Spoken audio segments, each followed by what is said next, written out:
Welcome to Ask the Tech Coach, brought to you by the TeacherCast Educational Network.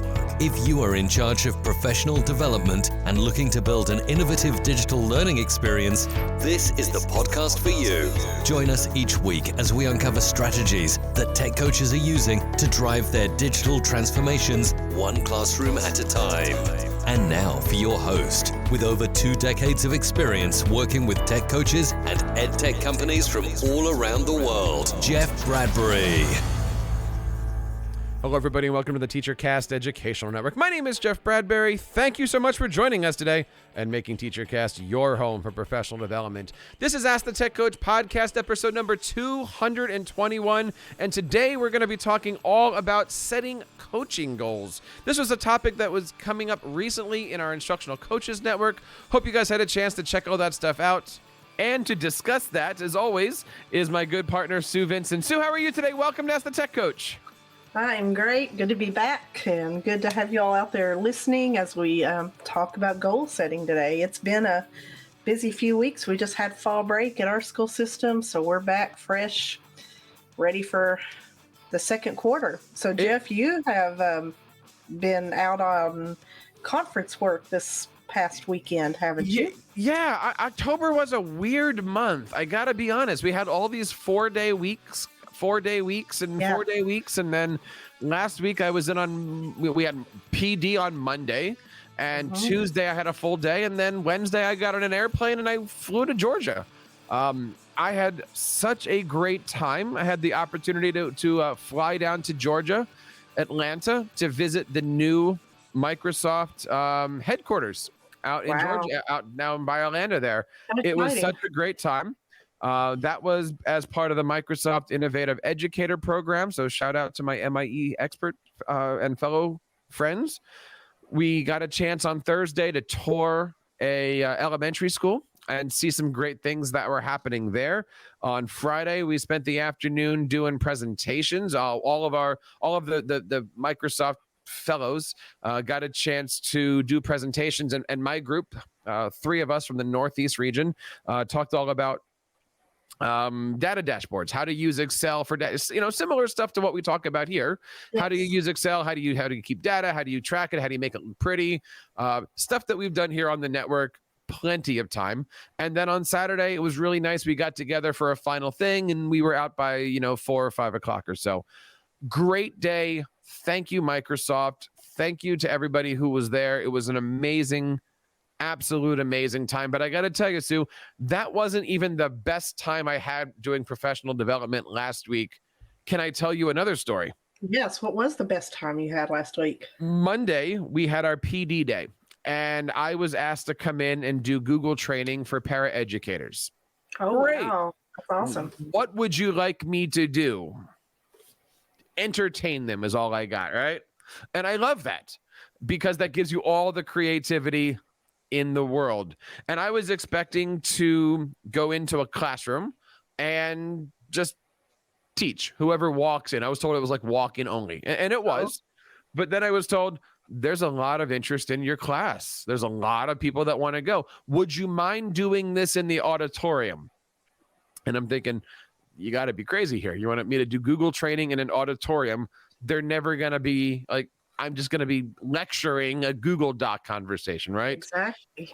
But you know what? I did a couple of things that I was excited about. I put the Chromebook cart in the front of the stage, which means everybody had to come to the front of the stage.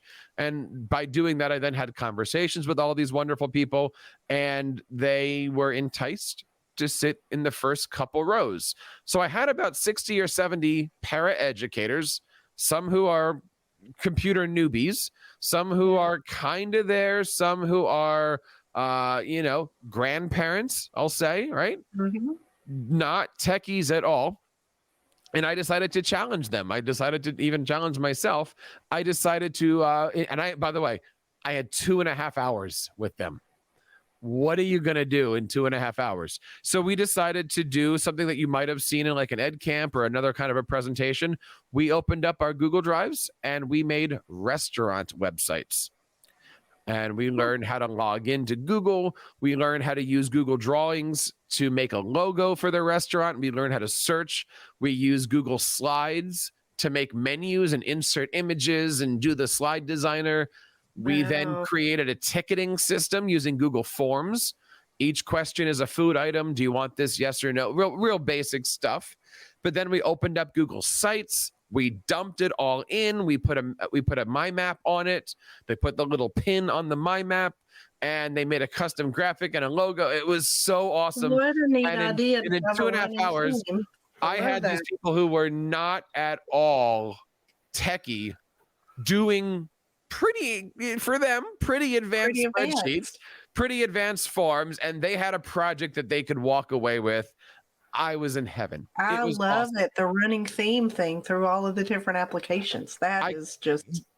And you know, look, it's not an original. We've seen other people do something similar, but what a great time, you know. And I was just up there. I was making lemonade. I was having fun. There were people that were into it. There were people that weren't. You know what? Fine. But I didn't want to just do here's Google Docs. Here's how you bold. Yes. And you make an authentic learning experience. And I said, you know what? Go home to your grandkids and teach them how to do this stuff. And that got the room energized. So long story short, a great week of professional learning. And now we have this thing in front of us, Sue, called the 5-day work week. we're gonna have a bunch of them at least until November. Right. Yeah, this week is kind of becoming long, and yeah. But we're having fun. And then, you know, the day that we're releasing this episode, I'm giving my first faculty meeting presentation with my new family in my new school. And we're going to be teaching all about PowerPoint Live and how to reach out to using PowerPoint Live, how to reach our MLL population or ESL, whatever the acronym is in your school. And we're also going to be showing off how to use Presenter Coach. So I'm going to be walking into a Google-based school and showing them 2, maybe 3 great features of PowerPoint. And that's going to be fun. You are certainly staying busy these days, as we all are. I'm having fun. I even talked to my boss today, and I'm like, I feel like I'm a new coach. I'm having a good time. Everything has been wonderful. And we're doing really, really well at home. We're doing really, really well at school. Real quickly, Sue, you're doing okay? Your school year's all great? Yes, as you said, we just had professional development, and then we had a few days of fall break. My husband and I took a little getaway to the Smoky Mountains in East Tennessee, so ziplined through the autumn leaves. It was fun. We have a lot of great things on our Tech Coaches Network here for you as an instructional coach. If you head on over to askthetechcoach.com, you're going to see some new things actually this week. We're going to talk about in a little bit, but one of the things you're going to absolutely see is a button that says to join our Instructional Coaches Network. You can join us on LinkedIn. You can join us on K-12 Edge Leaders. You can also join us on Facebook, where we're almost at 1,200 instructional coaches and growing about 20 to 25 every single week. We had a lot of chatter. And I follow, obviously I follow my Facebook group. There's New to Coaching. Allison does a great job with hers. I follow Rochelle Danae Poth's Thrive Learning. It's not a coaching page, but there's a lot of, goodies and stuff. There's Future Ready Coaches. There's a lot of great Facebook pages out there. Ours is the best. But there was a couple questions in each of these, and I wanted to talk about this today with you, Sue, which is this concept of setting coaching goals. This is the season to do that. I mean, yes. What a great topic. A lot of people are asking about it. What's your thoughts on coaching goals? Because a lot of teachers have SLOs, student learning objectives. What should the coach, who's technically a teacher, should the coach have a student learning objective? Let's just kind of start this as a thought here. What's your thoughts on coaching goals? Well, I mean, your coaching goals, as you know, a coach, you're there to carry out the vision and mission of the school or the vision and mission of the district. So you're kind of there as a support person. So yeah, you may have direct contact with students at times, but usually you're coaching a teacher in the midst of that. And we've had those conversations before. So, thinking as a coach, yes, you're going to have that professional growth plan or whatever your school district or state calls that.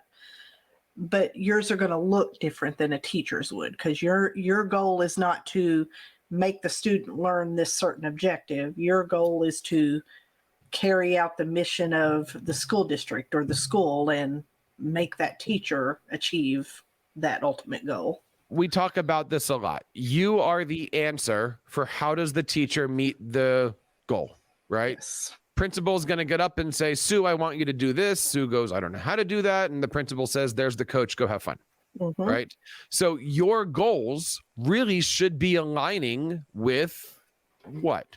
What do you think? Like, goals should be aligning with what the principal wants to do. Right. And, and that's going to be the mission or vision, whether you're a building coach or a district coach, it's going to be somewhere in that area. And yes, you're going to carry out what they're asking you to carry out. Now, your goals should not be too far out there, right? Like if you're a math coach, your goal cannot be raise the school math scores by 3%, right? Like that's the principal's goal. Your goal is, how am I going to help that? Right. What are you going to do in collaboration with the teacher to raise those goals? What would that look like? That would be, my goal is to work with an average of 8 teachers a week. Pick a number, right? Like in order to support the math goals, my goal is to get into 8 classrooms a week. Or my goal is to co-teach 3 times a week with something, right? Did you make up your goals yet for this year? I have, yes. Can you share? So for me, one of our school system goals, and I work for the entire school system, is working with retention of teachers, keeping teachers. So we are working actually as a coaching staff on coaching cycles. So that's one of my goals, is to, complete at least, I don't think we picked a number right now, but we're working toward that, but completing at least 2 coaching cycles for the 22-23 school year. So that's one of my big goals.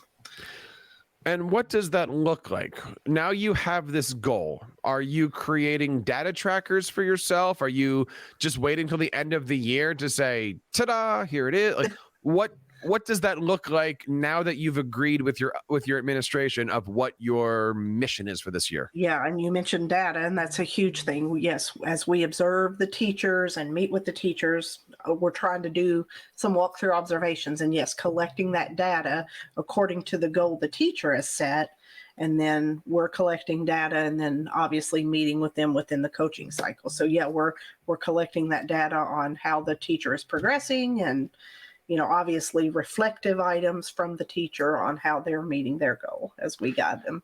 There's a couple things, and on our show notes over at Ask the Tech Coach, this is going to be episode 120 again. I'm going to leave this graphic about what's called SMART goals. So can you explain the whole concept of SMART goals? I mean, we've heard it, but we might not all understand it. What's a SMART goal? Yes, so SMART is actually an acronym. So, and it talks about what you should think about in setting your goals. And this is whether you're a teacher or a coach or any profession out there, but the S stands for make it specific. So don't make it so general you can't meet it, but then, don't make it so specific and pigeonholed. Just be clear and specific. And then the M is measurable. So your goal needs to be measurable, as we referred to the whole data thing a second ago. And then actionable. Make sure you're able to do what you need to do in order to achieve the goal, or you could even use the word achievable. And then R, realistic. And of course, that's with any goal in life. Make it realistic. Can you really achieve it? And then time. Do you have the time to achieve it, and the time that you need to make it happen? Let's break that down, right? So if I say a specific goal, is that meeting with teachers, or am I going to say I'm going to have 120, I call it teacher touches, but times that you're working with teachers, right? Do I want to say a specific number? Do I want to put myself in a corner by saying a number that I may or may not be able to attain? Right. I mean, I'm a bigger proponent of don't pigeonhole. I use the word pigeonhole. Don't back yourself into a corner. Make it somewhat general, but specific enough to where, you do have that goal to work toward. And when you say measurable, then that kind of asks the question, if you don't set a number, how do you know what you're measuring? You can't say, I want to do more teacher touches. You have to say, I'm going to, and you can say, depending on your coaching, I'm going to raise my teacher touches by 15%. Yes. Because last year you had data. Now, that doesn't mean that you're going to hit 80 teachers or you're going to hit 120 teachers. That just means percentage-wise, you're doing that. Yes, exactly. And you need to have something for that data to reflect. And so if our goal is teacher touches, what would the A be? What is actionable? Does that mean to do this, to meet with those teachers or to reach those teachers? Like, is that the goal? Like, that's your game plan, right? I'm going to do this. Right. So am I thinking of that the right way? Yeah. So in that actionable, if that is your goal, is to meet with teachers, teacher touches, are the parameters in place? Is the support in place? Basically, one question you would ask yourself is your principal in support of you doing this? Are they open to you coming in? All of those steps need to be there. So can you really do the things you need to do to achieve the goal? And that's where the R comes in. Make it realistic. And this is, I think, where the coach needs to make the goal, not the administrator, right? Yes. So if the administrator says, Sue, I need you to have 100 million teacher touches, and you're like, when can I go to a faculty meeting? Do you expect me to do that? Yes. Right. How do you expect me to make all that stuff? So realistic, but is there a difference between realistic and what you would call lowballing a number? Yeah, I mean, and I guess that's with anything in life, you've got to make it to where, it makes sense, and lowballing yourself, that's not going to do you any good anyway. That's, have some esteem and respect for yourself of, yeah, I can do this, I can make this happen, but then take those other items into consideration. Do I have time? And then that brings us to the next one with the time. And that's the important one, right? I'm going to be able to achieve this by May of the next school year or something to that effect, right? Right. And typically that's in your district or school requirement anyway. You have to have this achieved, or at least have, a working progress toward it. And that's important. And I even had a conversation with my administrators like last week about this. You don't have to achieve the goal at the end of the year. You have to show that you're making progress towards the goal. Yes. So for instance, if your goal was, I'm going to build the Washington Monument. I don't know where this is coming from, but just run with me. All right. You might say it's May and I've gotten 85% of the way of the monument built. I'll finish it off in the next month, right? Because obviously we all have to show our goals in the springtime, right? So you might not finish the job. Maybe you can't finish the job, right? Students are still working. We're not done our projects yet. But at least at the end of the year, are you hitting these measurable goals? Right. And are you able to hit your targets with that?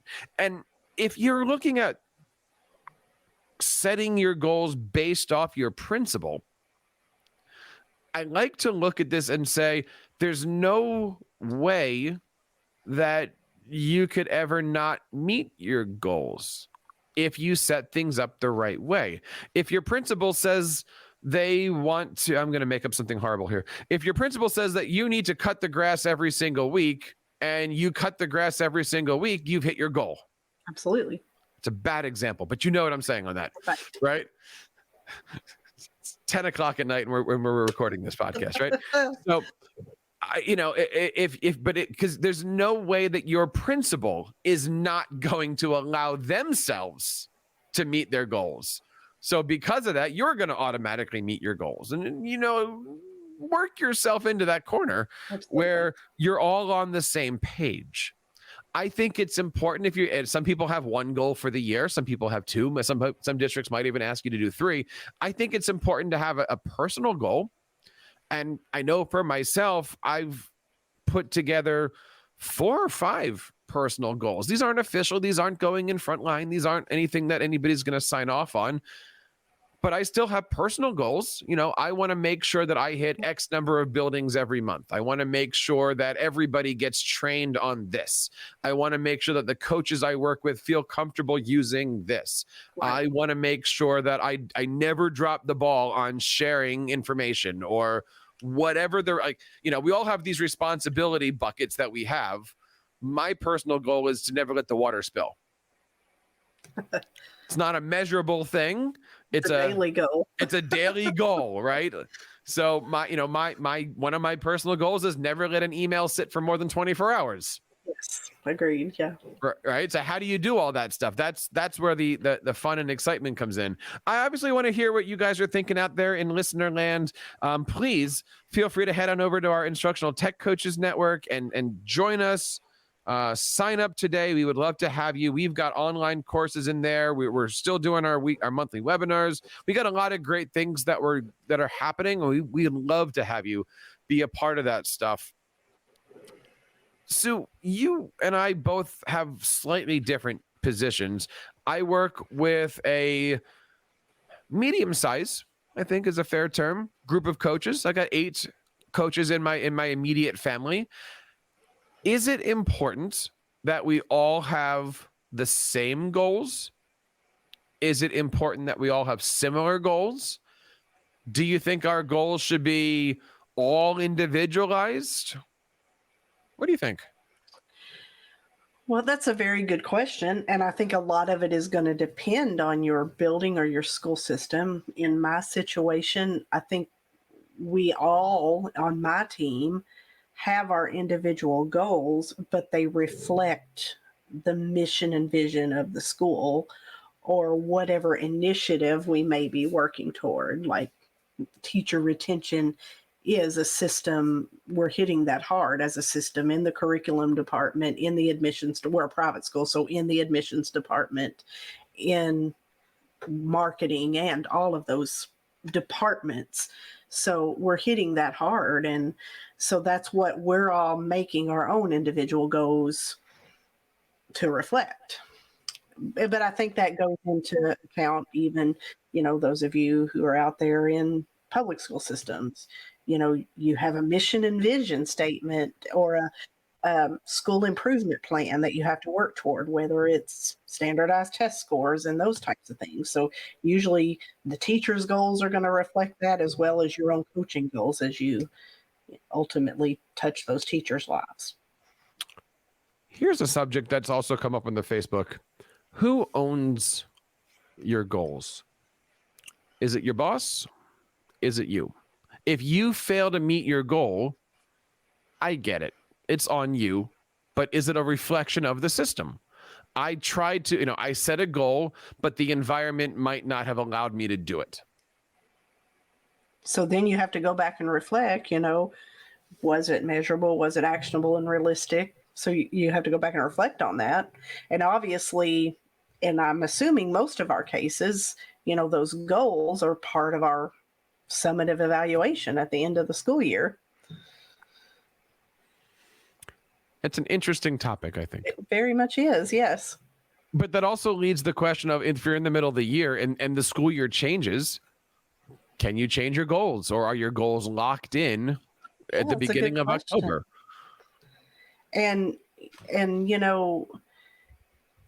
you want to check your mindset too of, okay, why are you making these goals? Are you making these goals because your supervisor says, okay, you need to turn in, you need to get on Frontline Talented, whatever program you're using, and fill out your goals and sign off on them, check, and then check the box, and then you go and forget about them. No, as a personal professional, you want to keep those goals in your mind and in your front line, because really and truly that should be why you're there every day.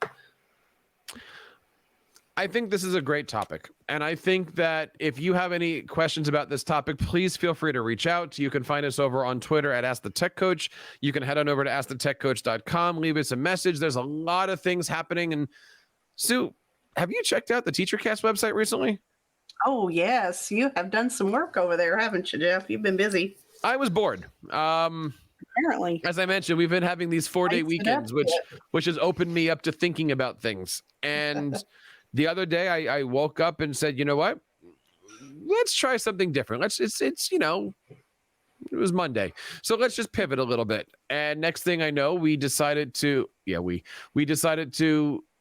update the site. I hope you have a chance to check it out. You can go to askthetechcoach.com. You can go to teachercast.net. If you see things right now that are out of place, maybe don't look right, maybe you click on something and it isn't working.